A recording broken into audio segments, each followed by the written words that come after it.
Sudden decision by Adani Group to close its two cement plants in Himachal Pradesh has left everybody in surprise, as Adani Group has taken over these cement plants just 5 months ago.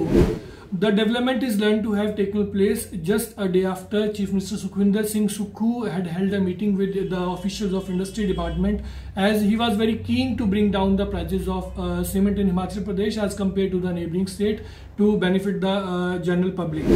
To talk more on this, we have with us Industry Minister and Senior BJP leader Bikram Thakur. We will discussing with him that what were the reasons, as rumors are going around that this may be a conspiracy to destabilize the Congress government in Himachal Pradesh. Sir, आपका news radar के platform पे स्वागत है sir. धन्यवाद sir. Sir, एक नई development जो हिमाचल प्रदेश में अभी हुई है, जिसमें एक दिन पहले मुख्यमंत्री बैठक लेते हैं इंडस्ट्री डिपार्टमेंट के साथ, ऑफिसर्स के साथ, कि सीमेंट प्राइसेस कम हो, और उसके अगले दिन ही एक नोटिस आ जाता है अदानी ग्रुप के सीमेंट प्लांट्स में कि वहां पे वो ऑपरेशंस बंद कर रहे हैं। इसको आप किस नजर से देखते हैं सर? निश्चित तौर से मैं 5 वर्ष एज ए इंडस्ट्री मिनिस्टर इन सारी चीजों से वाकिफ हूं, और समय समय के ऊपर जिस समय सीमेंट का रेट बढ़ता है तो हमारी ये कोशिश रहती है कि कंपनी के मालिकों से बात करके उसको ठीक किया जाए। मैं ये भी मानता हूं कि ये जो सीमेंट का रेट है ये गवर्नमेंट के परव्यू में नहीं होता है, लेकिन आज जिस प्रकार की परिस्थिति पैदा हुई है ये बड़े दुख का विषय है।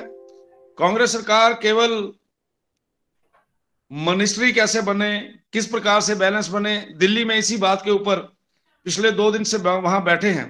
प्रदेश के अंदर जो हो रहा है वो दुर्भाग्यपूर्ण है। आज ये स्थिति हमें देखने को मिल रही है कि सीमेंट प्लांट्स को बंद किया जा रहा है, और वहां पे कर्मचारियों को जो नोटिस दिया जाता है कि टिल फर्दर ऑर्डर आप लोग जब तक हम नहीं कहेंगे तो आप दोबारा नौकरी जो है वो ज्वाइन ना करें। सारे का सारा पूरे हिमाचल प्रदेश के अंदर आप जानते हैं कि बहुत बड़ा उद्योग है सीमेंट, और उसके ऊपर हजारों लोगों की रोजी जो है वो निर्भर करती है। इसलिए ये बड़ा दुर्भाग्यपूर्ण है। इसमें जो प्रदेश सरकार है उसको एकदम क्विक एक्शन करना चाहिए, बातचीत का जरिया अडॉप्ट करना चाहिए, और बातचीत करके इस मसले को जल्दी से जल्दी हल करना चाहिए। एक तरफ ये बोला गया था कि हम सत्ता में आते ही 1 वर्ष के अंदर 1 लाख नौकरियां देंगे, और अभी तक सरकार को बने हुए 10 दिन नहीं हुए, हजारों लोगों की नौकरियां छिन गई हैं, जो कि दुर्भाग्यपूर्ण है। जी सर, सरकार तो अभी बिजी है दिल्ली में और भारत जोड़ो यात्रा में, और जो लीडर है वो भी वहां पे कैबिनेट मिनिस्ट्रीज को लेकर बिजी हैं, और यहाँ पे 2 जिलों के लगभग 2 से 3 लाख लोगों की रोजी रोटी पे संकट आ गया है। लेकिन इसमें एक बात और बोली जा रही है कि क्या ये कोई ऐसी कोई साजिश तो नहीं है कि जिसमें कांग्रेस गवर्नमेंट को यहाँ पे डिस्टेबलाइज करने का सोचा जा रहा हो? सर, आप तो ऐसे कह रहे हैं जैसे ये जो दोनों जो इंडस्ट्रीज हैं इसको केंद्र सरकार चलाती है। ये किसी मालिक की हैं, किसी कंपनी की हैं, और वो कंपनी किसी सरकार को डिस्टेबलाइज करने में क्यों ऐसा करेगी? ये एक वास्तविक स्थिति है जिसके कारण से कंपनी को ये लग रहा है कि हम आज की तारीख में हम उसको नहीं चला पाएंगे जैसा कि कंपनी बोल रही है।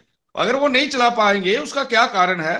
क्या उसका कोई टेक्निकल प्रॉब्लम है? क्या उनको कोई किसी प्रकार की यहाँ पे रॉ मटेरियल की समस्या है? क्या उनको कहीं बेचने की समस्या है? तो ये बहुत सी बातें हैं, लेकिन जिस समय जो हमारी प्रेजेंट गवर्नमेंट है वो पूर्ण रूप से इसमें इंटरेस्ट लेगी तभी होगा। आज की तारीख में उनको सीमेंट के उद्योग का बंद होना, चलना, इससे कोई लेना देना नहीं है। किस प्रकार से अपने ज्यादा से ज्यादा लोगों को मिनिस्ट्री में इंडल्ज करना है, वो इस काम में लगे हैं, जो कि दुर्भाग्यपूर्ण। सर, लेकिन जो रेट थे वो आपके समय में भी यही थे और अभी भी यही है, तो एकदम से ये रेट्स पे जो है वो एक जंग छिड़ गई है। कंपनी वालों ने ट्रक यूनियन को कहा था कि आप रेट कम कर लो, जो कि वो 10 रुपए के आसपास लेते हैं पर किलोमीटर, पर क्विंटल के हिसाब से। कंपनी कह रही है कि आप 6 रुपए लो, ट्रक यूनियन वाले कह रहे हैं कि हम ले नहीं सकते। तो इसका हल क्या होगा सर, और एकदम से परिस्थिति कैसे उत्पन्न होगी सर? ये निश्चित तौर पे किसी भी समस्या का हल बातचीत का जरिया होता है। हमें उनके साथ बैठना चाहिए, बातचीत करनी चाहिए, किसी ना किसी तरीके से नेगोशिएशन के ऊपर आना चाहिए।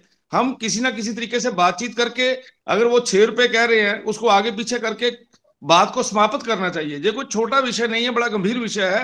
हिमाचल प्रदेश के छोटे से राज्य में ये जो इससे बड़ी इंडस्ट्री यहाँ नहीं है कोई भी।